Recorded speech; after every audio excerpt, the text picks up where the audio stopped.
गर्मियों की एक तपती दोपहर थी। धूप इतनी तेज थी कि जमीन से भाप उठ रही थी।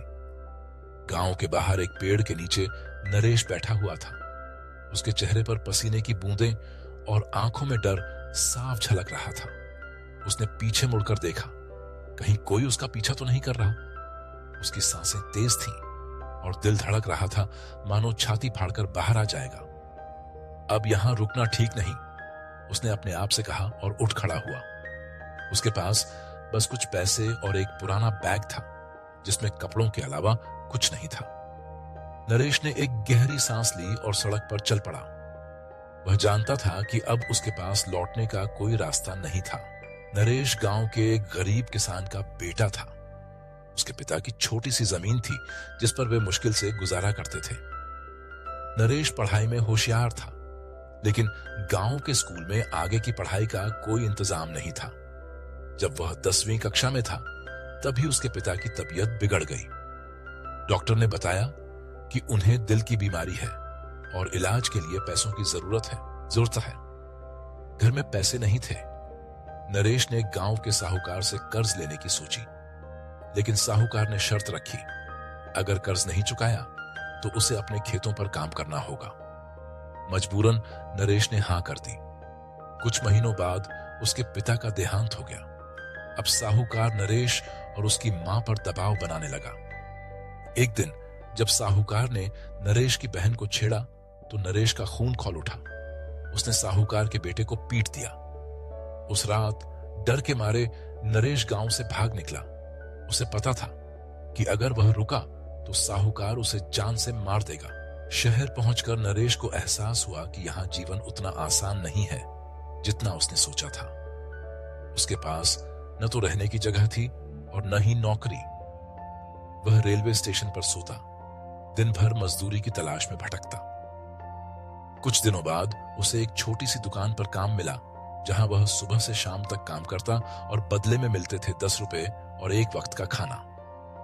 लेकिन नरेश हार मानने वाला नहीं था। उसने देखा कि दुकान के पास एक पाठशाला थी जहां बच्चे पढ़ने आते थे। वह रोज शाम को वहां जाता और खिड़की से पढ़ाई करने वाले बच्चों को देखता। एक दिन मास्टर जी ने उसे देख लिया और पूछा, तुम पढ़ना चाहते हो? नरेश ने सिर हिलाया।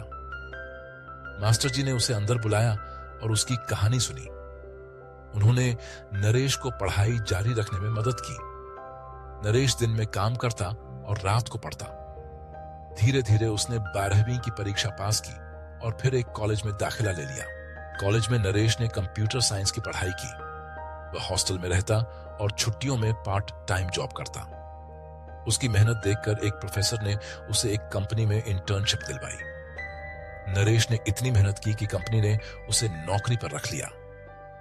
कुछ सालों बाद नरेश एक सफल सॉफ्टवेयर इंजीनियर बन चुका था। उसने अपनी मां को शहर बुला लिया, लेकिन उसका मन अब भी गांव की यादों से भरा था।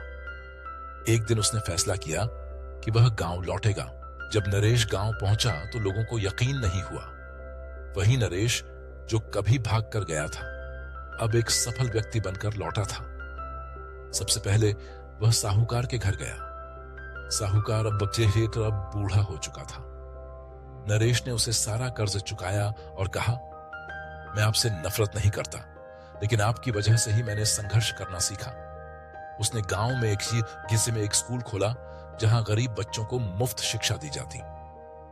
उसकी मां अब गर्व से सबको बताती, मेरा बेटा हीरा है जो संघर्ष से निखर कर आया है। नरेश की कहानी सिखाती है कि मेहनत और हिम्मत से कोई भी मुश्किल हार सकती है। वह गांव का लड़का जो एक दिन डरकर भागा था, आज अपने गांव का गौरव बन चुका है। उसकी कहानी हर उस युवा के लिए प्रेरणा है जो मुश्किलों से घबरा जाता है।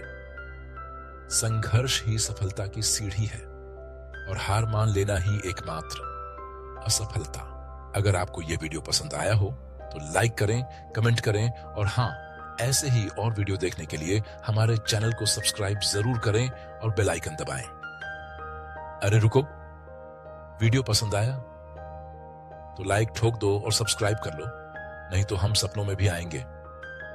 तो दोस्तों, आज के लिए बस इतना ही। अगर आपको हमारी कहानियां पसंद आईं तो हमेशा याद रखिए, ये सफर यहीं खत्म नहीं होता। फिर मिलेंगे नए जोश और नई कहानियों के साथ। तब तक के लिए गुड बाय, टेक केयर और मस्त रहो।